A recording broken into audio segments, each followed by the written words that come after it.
Netherlands ने अपना दूतावास काबुल से दोहा शिफ्ट कर दिया है। नीदरलैंड के विदेश मंत्री ने कहा है कि मौजूदा हालात को देखते हुए यह तात्कालिक फैसला लिया गया है। तालिबान के बड़े नेता शेर मोहम्मद अब्बास ने आज कतर में नीदरलैंड के विदेश मंत्रालय के प्रतिनिधि मंडल से मुलाकात की। मुलाकात के दौरान अफगानिस्तान की स्थिति, अफगानियों और विदेशी नागरिकों की यात्रा और काबुल हवाई अड्डे के संचालन पर चर्चा की गई। तुर्की अब तालिबान के और करीब आ रहा है। तुर्की के विदेश मंत्री ने कहा है कि हम अफगानिस्तान के साथ संबंधों को बढ़ाना चाहते हैं।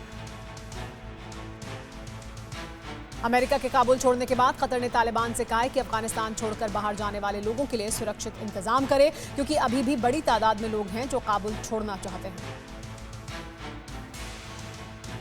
तालिबान के प्रवक्ता सुहेल शाहीन ने दावा किया है कि तालिबानी हुकूमत देश की प्राकृतिक संपदाओं पर फोकस करेगी। एक पाकिस्तानी न्यूज चैनल से बातचीत करते हुए सुहेल शाहीन ने कहा है कि अफगानिस्तान की शांति सभी पड़ोसी देशों के हित में होगी।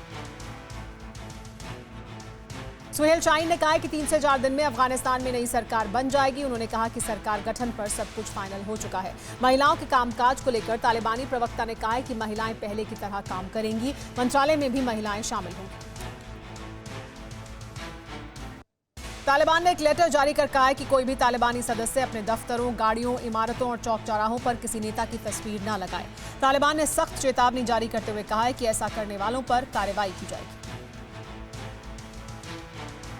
अमेरिकी राष्ट्रपति जो बाइडेन ने अफगान मामले की जिम्मेदारी लेते हुए कहा है कि जो गलती हुई है उसको सुधारेंगे। उन्होंने कहा है कि ISIS-K से अभी बदला पूरा नहीं हुआ है। अमेरिकी राष्ट्रपति ने कहा है कि अपने दुश्मनों को खोज कर मारेंगे, आतंक को बढ़ावा देने वालों को नहीं छोड़ेंगे।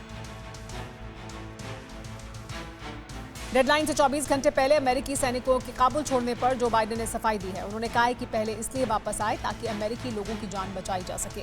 बाइडेन ने कहा है कि अफगानिस्तान में बचे सभी अमेरिकी वापस लाएंगे। इस वक्त करीब 100 से 200 अमेरिकी अफगानिस्तान में मौजूद हैं। अमेरिकी राष्ट्रपति ने कहा है कि तालिबान की सैन्य ताकत मजबूत है। बाइडेन ने कहा है कि आतंक बड़ी चुनौती है, लेकिन चीन और रूस भी कम बड़ा खतरा नहीं है। तालिबान और अफगानिस्तान के बहाने रूसी राष्ट्रपति व्लादिमीर पुतिन ने अमेरिका पर बड़ा हमला किया है। पुतिन ने कहा है कि अफगानिस्तान में त्रासदी और जानमाल के नुकसान के अलावा अमेरिका को कुछ भी हासिल नहीं हुआ। संयुक्त राष्ट्र महासचिव एंटोनियो गुतेरेस ने अफगानिस्तान को लेकर बड़ा बयान दिया है। उन्होंने कहा है कि अफगानिस्तान में मानवीय और आर्थिक संकट गहरा गया है। अफगानिस्तान में बुनियादी सेवाएं पूरी तरह से ध्वस्त हो रही हैं। अफगानिस्तान पर कब्जा कायम करने के बाद तालिबान ने ऑपरेशन दुश्मन शुरू कर दिया है। अफगानिस्तान में अमेरिका, ब्रिटेन जैसे देशों की मदद करने वालों के घरों के दरवाजों पर तालिबानी अदालत में हाजिर होने के फरमान चिपकाए जा रहे हैं। उनसे कहा जा रहा है कि या तो समर्पण कर दो, नहीं तो मारे जाओ। सूत्रों से मिली जानकारी के मुताबिक तालिबान एक शुरा काउंसिल की मदद से देश की शासन व्यवस्था को अंजाम देना चाहते हैं और इसके लिए तैयारियां की जा रही हैं। कहा जा रहा है कि एक प्रधानमंत्री और कैबिनेट भी होगी। ईरान की तरह एक सुप्रीम लीडर भी हो सकता है। सूत्रों के मुताबिक तालिबान की हुकूमत में शुरा सबसे ताकतवर हो सकती है। इसकी कमान भी तालिबान के हाथ में होगी। तालिबान के प्रमुख शेख हिब्तुल्लाह अखुंज़ादा सुप्रीम लीडर होंगे। प्रधानमंत्री को रईस उल वजीरा कहा जाएगा। कैबिनेट शुरा के अधीन काम करेगी। तालिबान के जीत के जश्न के बीच कांधार में तालिबानी बाइक पर नजर आए। तालिबानियों ने खुशी मनाने के लिए बाइक रैली निकाली और कांधार की सड़कों पर चक्कर लगाते रहे। तालिबान इस दौरान नारे भी लगा रहा था। जीत की खुशी में तालिबानियों ने अमेरिका और नाटो का जनाजा भी निकाला। भीड़ के बीच लोगों ने अमेरिका विरोधी नारे लगाए और जनाजों पर झंडे लगाए गए। अमेरिकी सैनिकों के अफगानिस्तान छोड़ते ही देश की महिला सांसद को तालिबानी क्रूरता का शिकार होने का डर सता रहा है। अफगानियों की मदद कर रही ब्रिटिश सांसद नसघानी ने खुलासा किया है। अफगानिस्तान में फंसी कानपुर की हिना खान पर तालिबान के प्रवक्ता सुहेल शाहीन ने बयान दिया है। बोले, हिना की हिफाजत अब तालिबान हुकूमत की जिम्मेदारी है। तालिबान के प्रवक्ता सुहेल शाहीन ने TV9 भारतवर्ष से कहा, हिना खान को नहीं आने देंगे कोई दिक्कत। 3 बच्चों के साथ अफगानिस्तान में फंसी है हिना। हिना की मां ने प्रधानमंत्री और CM से बेटी की जान बचाने की गुहार लगाई। हिना ने मुंबई में काबुल निवासी नूर से शादी की थी। नूर ने हिना को अफगानिस्तान में अकेला छोड़ दिया। खबर चलने के बाद नूर अब हिना को भारत भेजने की बात कर रहा है। अफगानिस्तान से सेना वापसी के फैसले पर रॉयटर्स ने ऑनलाइन सर्वे किया है। 60% लोगों ने बाइडेन के फैसले पर नाखुशी जताई।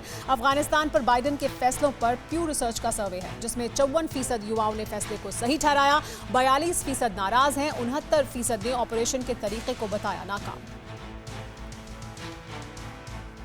तालिबान के डर से अब आईएसआईएस के आतंकी पाकिस्तान पहुंच रहे हैं। पाकिस्तान ने दावा किया है कि बलूचिस्तान में आईएसआईएस के 11 आतंकी मारे गए हैं।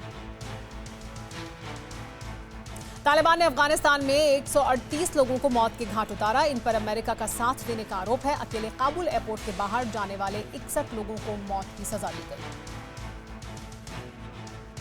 तालिबान के कब्जे के बाद चीन ने अफगानिस्तान में अमेरिकी भूमिका की जांच की मांग की है। चीन ने कहा है कि पिछले 20 सालों में अमेरिका ने जितने गुनाह किए उसकी जांच की जानी चाहिए। चीन का आरोप है कि अमेरिका ने बेगुनाह अफगानियों को मौत के घाट उतारा।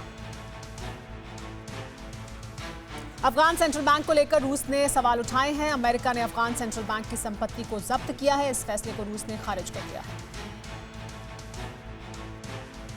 काबुल एयरपोर्ट पर विमानों की लैंडिंग शुरू कर दी गई है, लेकिन एयरपोर्ट को पहले की तरह चलाने के लिए कई जरूरी मशीनों की मरम्मत का काम होगा। काबुल में कतर की टेक्निकल टीम पहुंच चुकी है। अफगानिस्तान से क्रिकेट को लेकर बड़ी खबर सामने आई है। तालिबान ने अफगानिस्तान की क्रिकेट टीम को टेस्ट मैच खेलने की इजाजत दे दी है। अफगानिस्तान के क्रिकेट बोर्ड ने ट्वीट करके ये जानकारी दी है। तालिबान ने कांधार में बीच सड़क पर सैन्य वाहनों का जबरदस्त प्रदर्शन किया। ये वही सैन्य वाहन है जो तालिबान को अमेरिका से मिला था। जश्न मनाने निकले तालिबानियों ने हथियारों का प्रदर्शन किया। तालिबान से सुरक्षा का भरोसा मिलने के बाद ज्यादातर सिख और हिंदू अपने घर लौटने लगे हैं। पिछले 2 हफ्ते से सभी काबुल के पास करताए परवान में गुरुद्वारा दशमेश पिता में शरण लिए हुए थे। तालिबानी प्रवक्ता जबीउल्लाह मुजाहिद ने कहा है कि जिन 140 अफगान सिखों और हिंदुओं को काबुल हवाई अड्डे पर रोका गया था, उन्हें देश छोड़ने की इजाजत दी जाएगी। फिक्र आपकी, सोमवार से शुक्रवार रात 9 बजे सिर्फ TV9 भारतवर्ष पर।